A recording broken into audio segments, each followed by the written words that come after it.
It is never too late to start planning for your future. Augusta Tech's Aviation Technology program is allowing high school students to do just that. Good morning. Well, it's to the best of our knowledge that the Hornsby subdivision is the oldest planned subdivision for African Americans in the city of Augusta, with rich history that dates back to the 1900s. After offering an initial $5,000 reward for information leading to arrest, that offer has now increased to $13,000. From the scene there, what's going on there, Allissa? Hey Sabrina, yes, Girltown Fire Rescue is fighting a fire here on Catherine Street. Now, you can see all the lights behind me. We have the police department out here as well as the fire rescue squad, and they were responding to this and been fighting this fire since 4 a.m. this morning. The weather destroyed these 3 buildings behind me and only 1 building remains. Sabrina, well, I can tell y'all that the roads are open and traffic is moving smoothly, but that wasn't the case about an hour ago. So at 6 a.m. this morning, 2 cars got in a crash and rolled over. Good morning from Fort Gordon. Good morning from Fort Gordon. In just a few hours, we will be entering into a new era. After more than 80 years, Fort Eisenhower will become official. Community members say that they are still trying to cope with his death. Those deaths followed 13-year-old Buddy Brown's in March, all from gun violence. So you mentioned about the critical race theory, which is interesting to me, and you say you want that banned. Can you elaborate a little bit more on that? In a couple months, this spot will look completely different. The wrecking crew and North Augusta city leaders broke ground on the Miracle Field Thursday afternoon. Most are used to carrying their IDs in a wallet, pocket, and even in a bag, but now there's a new way you can carry your ID, and that's through a digital copy on your phone. Thank you. Bamberg leaders addressing the public today about the tornado that literally tore through that area. Fox 54's Allissa Young was there today and found out that a major cleanup job is ahead.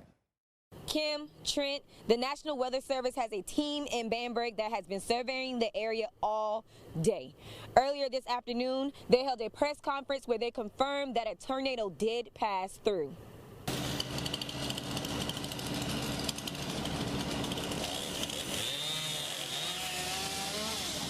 Here in Bamberg, you can hear leaf blowers and chainsaws as crews are cleaning up the mess from a tornado that's responsible for heavy damage in downtown Bamberg. Our goal is to bring help, hope, and healing to the people so that they're not totally devastated, and by the time we leave, we hope that they can see just things are going to be okay. A series of severe thunderstorms moved through the region Tuesday, bringing heavy rain, winds, and damage. Battery hit my gas. That's when all the winds, I couldn't see nothing, and everything just came at me at once. Multiple trees and power lines were down in different areas around town, currently leaving almost 200 residents without power. We can't do anything until the structural engineers, the insurance people have to come, until we kind of at their mercy, until they can tell us we can clean up. There are no reported injuries or deaths, but there has been substantial damage to downtown buildings, including the historic Bamberg City Hall. During the press conference, representatives from the National Weather Service and other city leaders addressed the public. Here in Bamberg County, we had about 80 trees down. We right now have about 13 roads that are closed, mainly because of power lines of road, and we're working cooperatively with our friends in the utilities to get that cleaned up and resolved. If you see downed trees, be careful and call the number at the bottom of your screen. City officials are asking that you stay off of closed roads until further notice. Reporting in Bamberg, I'm Allissa Young, Fox 54 News Now. The Jefferson County Sheriff's Office, along with the Rennes Police Department and the nonprofit organization Young Men United, increased the amount of the reward looking for information on 19-year-old Kaya Shields' death. Fox 54's Allissa Young spoke with her mother about her hopes of receiving answers. After offering an initial $5,000 reward for information leading to arrest, that offer has now increased to $13,000. No, nothing, money, nothing. Even if we find out who did it, would never bring her back to me. In August of 2023, Kaya Shields was home from college celebrating her 19th birthday with her mother. Rennes PD says Shields was hit by a bullet that entered through the front wall of their home. Shields was taken to the hospital where she later died. I'm hoping to get more answers and the evidence that we need to prosecute these people or person, you know, whoever is responsible for it. $13,000 is now being offered for someone to speak up. Sharika Pitts, Shields' mother, says she hopes someone comes forward with details. Yes, we decided to do that to see if anyone would come forward with information that we need to to get justice for Kaya, for we can move forward. Shields' family met with the new mayor, the GBI, the sheriff, and chief of police. They decided to do more to try and get people to come forward with any information on the case. It was actually a meeting that was called by our newly elected mayor. He called for the agencies to come in and just basically give the family an update. And during that meeting, the decision was made by the sheriff's office to increase the reward money. Pitt says her daughter had a personality like no other.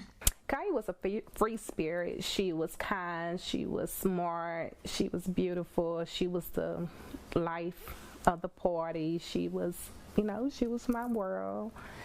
And she would give you really the shirt off her back if she had to. Chief Maynard says that they hope to bring the Shields family peace and closure. If you have any information involving this case, please be sure to contact Jefferson County Sheriff's Office, the GBI, or Rennes PD. Their numbers are listed on our website. Reporting in Rennes, I'm Allissa Young, Fox 54 News Now. Thank you, Jay. Advanced voting for Georgia House District 125 continues as 5 candidates campaign to replace newly appointed Judge Barry Fleming. Fox 54's Allissa Young spoke with one of the candidates. She joins us live in the studio with an update. Allissa. Here at Fox 54, we will be profiling each candidate ahead of the February 13th election for Georgia's House District 125 seat. I met up with C.J. Pearson to talk about why he tossed his hat into the race. Currently, 5 candidates are running for newly appointed Judge Barry Fleming's former seat. They are John Turpish, C.J. Pearson, Jim Steed, Gary Richardson, and Kay Turner. And they all believe they are the perfect fit to represent Georgia. I think it is time for a new generation of America First leadership, and that's why I'm running in this race. C.J. Pearson is the youngest candidate running for the House seat. He says Georgia needs someone who can shape the state's future.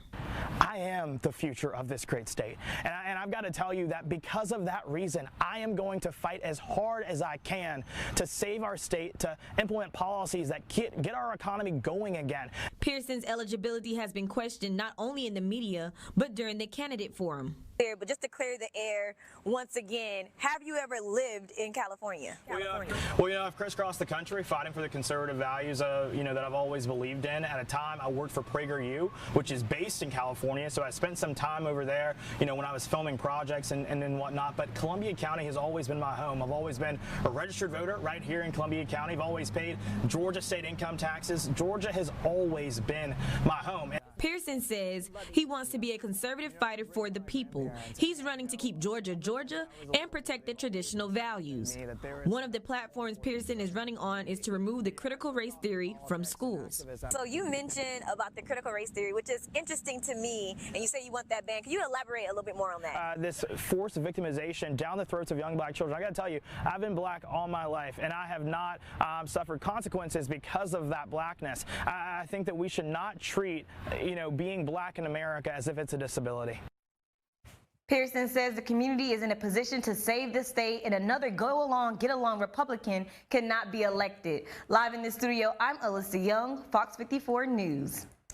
Some residents believe that this project will have a positive impact on the community, and it's projected to be completed by this fall. Reporting in North Augusta, in Aiken, reporting in Thompson, in Bamberg, I'm live in the Fox 54 newsroom. In Rennes, I'm Allissa Young. Reporting in Sally, I'm Allissa Young. Allissa Young. Fox 54 News.